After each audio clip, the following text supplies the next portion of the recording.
Okay. Greetings, EDU 533 students of Strayer University. This is Dr. Nguyen. I want to come and greet you this week and give you insights on what you need to do for this busy week number 3. First and foremost, many of you have done well. A few, one or two, still lagging behind, missing one or two discussing questions from week number 1 and 2. So trying to use this time to get everything in so you won't be so behind. Moving forward, we have an assignment. Our first written assignment due in week number 3, and you need to make sure you submit on time on Monday. So this assignment is about you talking about a school or an organization that has a need. And you need to make sure you clearly identify the need. What is the problem? What is the need that you need to focus on? So in doing so, you have to use what we call needs analysis. You have to use needs analysis. So you need to make sure you focus on one identified need. Your paper must begin with an introduction. You are writing an essay. Don't just answering the question. Begin an essay with an introduction. Your introduction must have a purpose statement.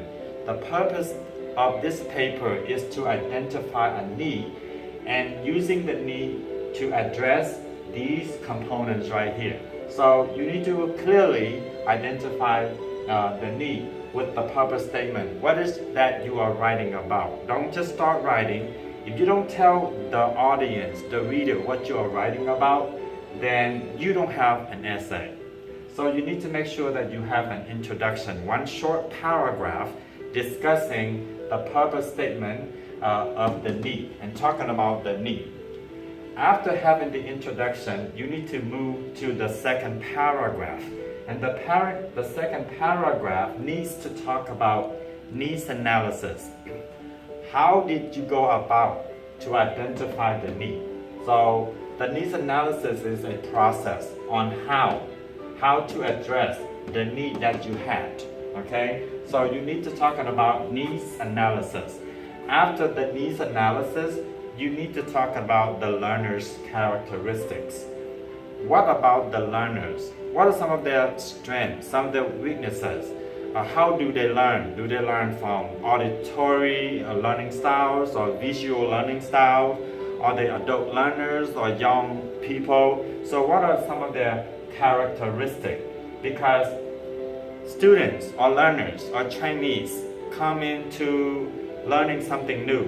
They have some characteristic which can prevent instructor from appropriately addressing their needs based on the learner characteristics. So talking about the learner's characteristic. After this, focus on the learning task. For this part, you don't write a paragraph. You put into a flow chart. You Excel, you Word document, whatever application that you have, create a chart discussing the learning task.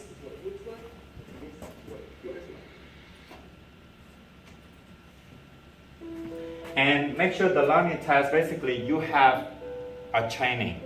You begin your training with an introduction to the objective. Then you might have a discussing. Then you might have the trainees or the learners to do an independent practice or group work. And towards the end, you might have an evaluation to determine whether or not the students are learning. So you need to make sure you have a flow chart discussing the learning tasks. What are some of the activity that the student learn about? And then don't forget the objectives, okay? Discussing the objectives for this assignment. In the end, you need to make sure you have a conclusion. Make sure that you have a conclusion. Your conclusion must summarize everything that you are writing. So the paper must begin with an introduction, discussing the components, and then your conclusion. I forgot to put objectives. So don't forget to discuss the objectives.